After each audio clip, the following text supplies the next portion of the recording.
Now, after leaving, Yoriichi simply yearned to run while admiring the beauty of the sky. And in doing so, ran for an entire day and night without a single moment's rest. But when he reached the mountains, he met a girl who stood unmoving with a bucket in her hands. Apparently, her family had all died due to a plague, leaving her all alone and understandably lonely. So to offset that feeling, she came to catch tadpoles to bring back home with her. But she remained standing there, unable to move. And as the sun began to set, she released the tadpoles from her bucket, feeling remorseful for separating them from their families. Yoriichi, seeing the sadness of this girl whose eyes resembled obsidian, decided to live with her. Her name was Uta, and she could talk from sun up to sundown. And it was actually through his conversations with her that Yoriichi realized that other people didn't see the transparent world as he did, allowing him to then understand why he had for so long felt distanced from others, going as far as to liken himself to a kite with a broken string. But Uta apparently held on to him firmly. 10 years later, and the two had married and were expecting a child to be born in the coming days. Because of this, Yoriichi set out to find a midwife, planning to do so before the sun set.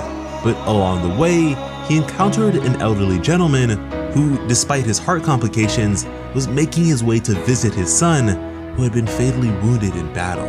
Yoriichi, being the gentle soul that he was, assisted the man and brought him to his son, deciding to instead summon a midwife the following day and decided to go back home.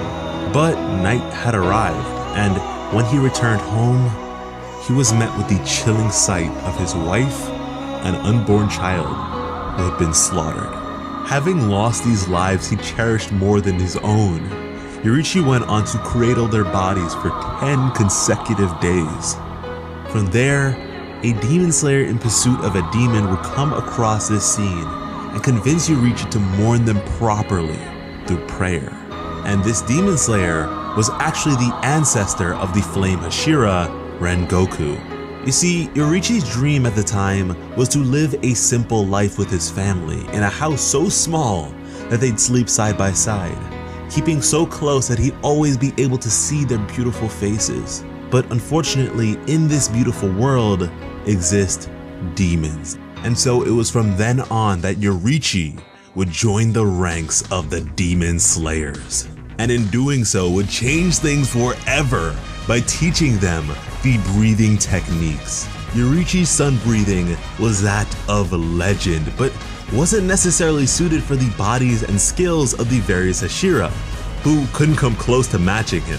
And so it was for this reason that he tailored their tutelage to the original sword forms of flame, wind, water, thunder, and stone, which is where all the derivative breathing techniques we know of today come from. And it was also during his time as a demon slayer that Yoriichi would reunite with his brother by saving him from a demon who had slaughtered his subordinates. Yoriichi, having arrived late, apologized to his brother for not arriving sooner.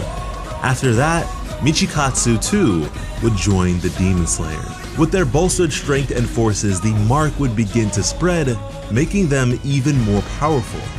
The golden age of demon slayers was upon them. But this prosperity wouldn't last very long, as marked ones began dying one after the other, as the mark apparently gave power in exchange for a person's lifespan.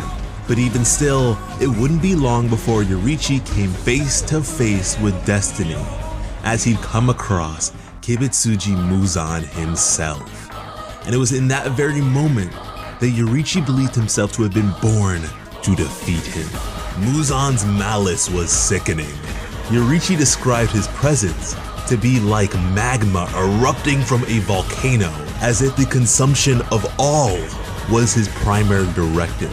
The two faced one another in a field of bamboo, and the only thing Muzan would say before striking was that he no longer had an interest in swordsmen who used breathing techniques, making it pretty clear that the recent phenomenon had gained his attention at some point, but no longer, clearly unaware that he was in the presence of its creator. But with blistering speeds, Muzan displayed absurdly swift and long-reaching strikes that cut through bamboo as Yoriichi dodged.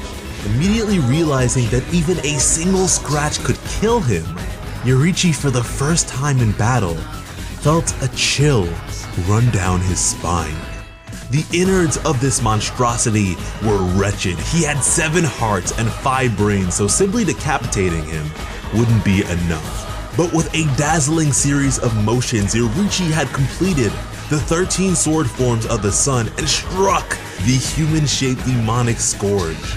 And with that, Muzan was instantly split in half and had lost both arms.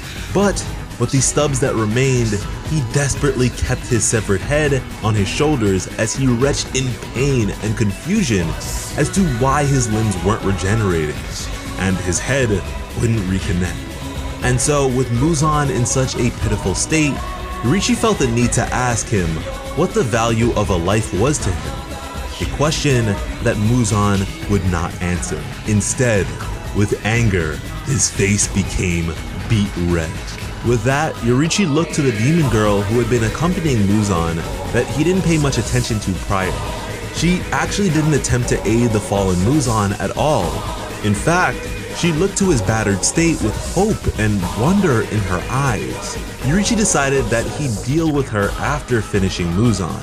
But when he stepped towards the man-shaped plague, Muzan's teeth began grinding violently.